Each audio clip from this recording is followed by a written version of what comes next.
ડેડિયાપાડાના ધારાસભ્ય ચૈતર વસાવા અનેક વખત આદિવાસીઓના કોઈ પણ મુદ્દાઓ હોય તે મુદ્દા માટે આપણે અત્યાર સુધી તેમને લડતા અને ઝઘડતા જોયા છે।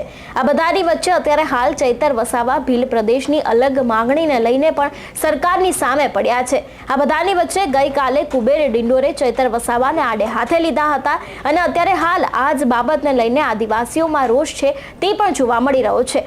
દિલીપ વસાવાએ કુબેર ડિંડોરને આજે આડે હાથે લેતા શું કહ્યું હતું તેના વિશે જ વાત કરીશું। નમસ્કાર, હું હંસિની અને તમે જોઈ રહ્યા છો નિર્ભય ન્યૂઝ। આદિવાસીઓના ઘણા બધા મુદ્દાઓ હોય છે।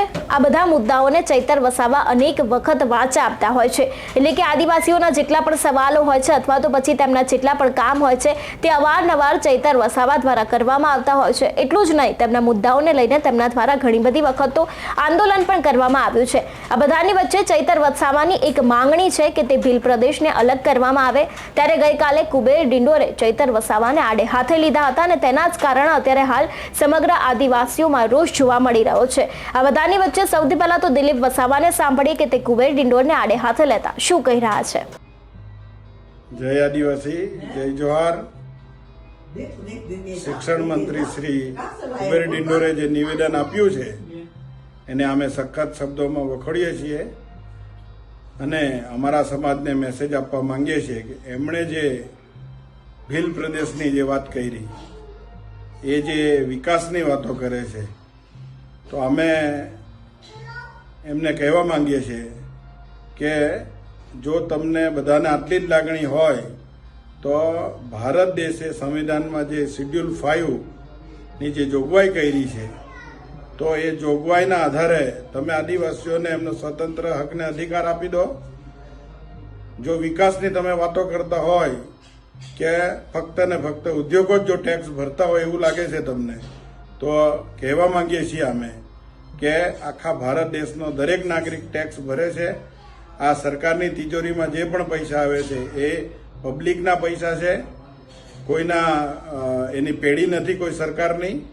તો આપને અમે આ માધ્યમથી કહેવા માંગીએ છીએ તમને કે જે તમે આજે તમે આખા ભારત દેશના આદિવાસી વિસ્તારમાં જુઓ તો ભારત દેશના આદિવાસી વિસ્તારમાં જ ટોટલ સંપત્તિ આવેલી છે। આજે જે પણ ખનિજ છે એ આદિવાસી વિસ્તારમાં છે, આદિવાસી વિસ્તારમાં જ ડેમો પણ આવેલા છે ને આદિવાસી વિસ્તારમાં જ જે કઈ ઉદ્યોગો બી આવેલા છે।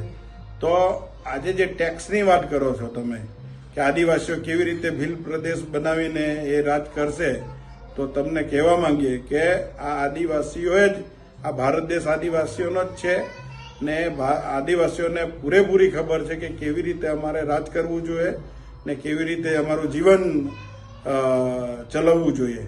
એટલા માટે આ શિક્ષણ મંત્રી શ્રી કુબેર ડિંડોરે આ વાત કરતા પહેલા એમણે વિચારવું જોઈએ કે આદિવાસીઓ પર જો શક કરતા હોય તો એમણે એ વસ્તુ ભૂલી જવી જોઈએ અને જે ભીલ પ્રદેશની વાત કરતા હતા એ ભીલ પ્રદેશ એ આદિવાસીઓનું છે અને આદિવાસીઓનું રહેશે।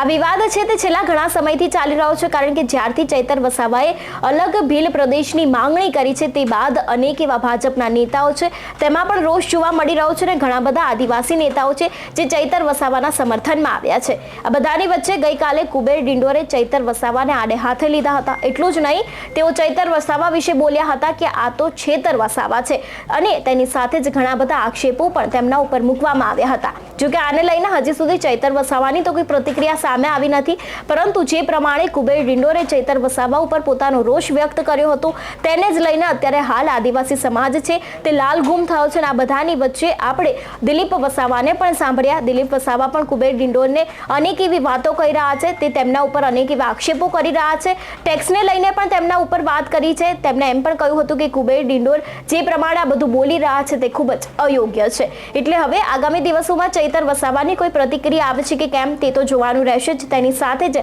શું આ જે વિવાદ છે તે આગળ વધી શકે છે કે કેમ તે પણ જોવાનું રહેશે। તમારું શું માનવું છે આ વિષયને લઈને અમને કમેન્ટ કરીને ચોક્કસ જણાવજો। તેની સાથે જ મારી ચેનલ નિર્ભય ન્યૂઝને લાઇક, શેર અને સબસ્ક્રાઇબ કરવાનું ભૂલશો નહીં। નમસ્કાર।